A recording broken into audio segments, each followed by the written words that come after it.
Oh, how many Ks? So I'm doing this great hike with my daughter Lauren in Hermanus, and I want to, let's talk about glutamate. Okay. You've been waiting for the glutamate discussion, right?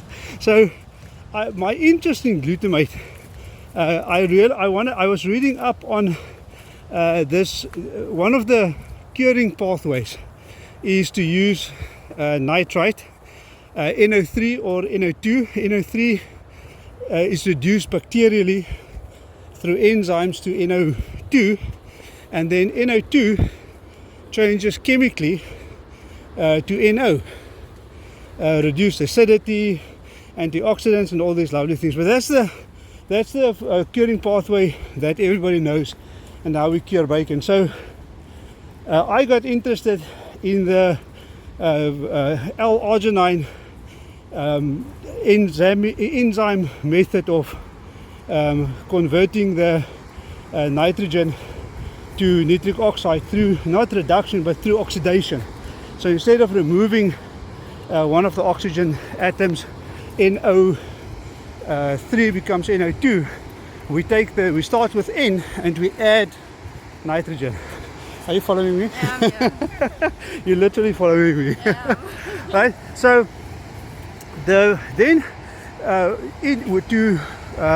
make the curing method that Richard Bosman and myself are working on more effective in our company Oak Woods, I've been studying enzymes, no, not enzymes, amino acids that go with this oxidation that is somehow helping arginine, the amino acid, to create to oxidize. Right, so the enzymes now, listen to me, enzymes. We are almost on 15 kilometers now, so my brain's not working so nicely. The amino acids we know is a building block of proteins, right? So the interesting thing is that as the people were discovering, they isolated glutamine in the mid 1800s, and when they isolated it, they tested it in the body of people who's got injured or under severe stress. I still want to find those particular experiments and see what they've done. Hey guys, and so they found out that they discovered that somebody in severe stress, they have less glutamine in their system, and then from there came the realization that glutamine is important in recovery when you're under severe stress, and healing of the body and these kind of things. And it turns out that glutamine is important in maintaining the nitrogen balance in the body by moving the nitrogen to where it's needed in protein synthesis. Right, so now at the same time as I'm reading all of this, I've got this research collaborator, I'll call him Theodore, in Nigeria, who's visiting these insane areas in Nigeria where I don't necessarily have access to and won't be able to go to, and because of his cultural position that he's got as a leader in his community, and not just a leader but a spiritual leader as well, he's got access to people that in my life I will never have access to. So I'm on this journey to hone in on nutrition for sportsmen, and as we get older, this nutrition becomes even more important to make sure our bodies are able to heal themselves. And I looked at the similarities from Africa on the sportsmen, extreme sportsmen, and the extreme sportsman similarities would be in the war games such as stick fighting in the African culture. And so here you have you have extreme physical exercise, you have injuries that takes place, you need speedy recovery and all these kind of things. So it's very similar to one of the fighting arts, UFC, judo, boxing, any of these mixed martial art disciplines that's emerging now, and that's very popular. So injury, speedy recovery is important. And so then in one of the Theodore went to a village where he spoke to one of the spiritual leaders, and he asked him, because Theodore came to me and he said to me that chickens in African culture is sometimes even more important in ritual and in these type of things than beef, for example. And to tell you the truth, I honestly at first didn't believe him. I thought, but how can it be? A cow is infinitely more important than a chicken. Hey guys. And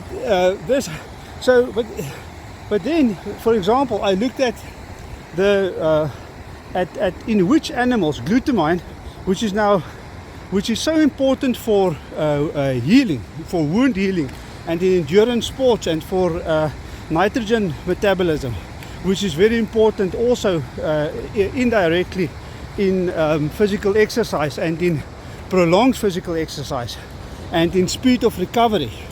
Nitric oxide is absolutely important for that. So I looked at that and I found he talking to one of the old people, the wise people in this village.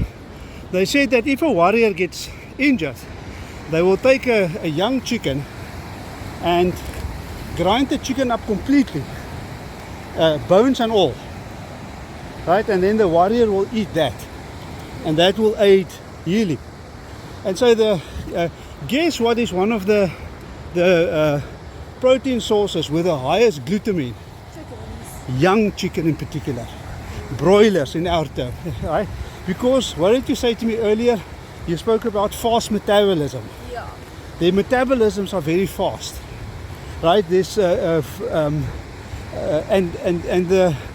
the chickens have more. These young chickens, depending on feed and those kind of things and conditions, but in general, just as a broad brushstroke, you can say that they've got more glutamine in it. So from a healing perspective, that 100% validates the information that Theodore got.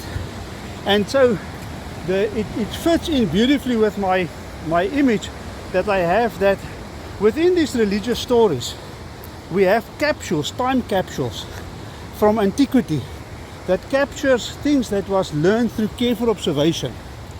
And through careful observation, the ancients learned that you will heal faster if you eat a young chicken that's been completely ground up. And why it must be completely ground up, bones and all, is because the other thing that you gain through this process is, of course, collagen. So you have collagen, super high collagen intake now, super high calcium intake from the bones, Yeah. super high glutamine intake Yeah. from this young chicken, which 100% confirms. So in antiquity somewhere in Africa, this knowledge was spreading and people learned through observation. They saw that people who eat these young chickens, that they recover faster. That's beautiful, huh? I mean, not just the story, but the the view. Look at that. I mean, just crazy. And so that's the story of glutamine. Glutamine just is a non-essential amino acid, so our bodies can create it by itself, right? You get free glutamine that is in your blood, and then the biggest store of glutamine, up to 60%, is in the muscles of meat. So next to chicken, beef, I think if I remember correctly, then pork, then things like eggs and whatever. That's the order of the richest glutamine sources. So the right balance of glutamine is also important. You can have too much glutamine, which becomes a problem as well. So, and that is the basis, for example, MSG. It's glutamine, right? It's a huge source of glutamine. So some of the health concerns that people have with glutamine, some people are they can't tolerate too much glutamine. There's a glutamine intolerance if it gets too high, and that's why some people are not they don't enjoy MSG being added. But so this is my 5 minutes little or 10 minutes piece on glutamine on a hike in Hermanus. And Lucky, I'm so happy that you've not fallen asleep. But it's clever to take you along on a long hike like this so you don't fall asleep. Exactly. And in front here, what do we have? Some rugby players, young rugby players, and as they grow older, they're going to need more glutamine and collagen for the bone healing. That's great. Look at the guys over there, huh? Yeah, what a place. It's just one of the most amazing places on earth.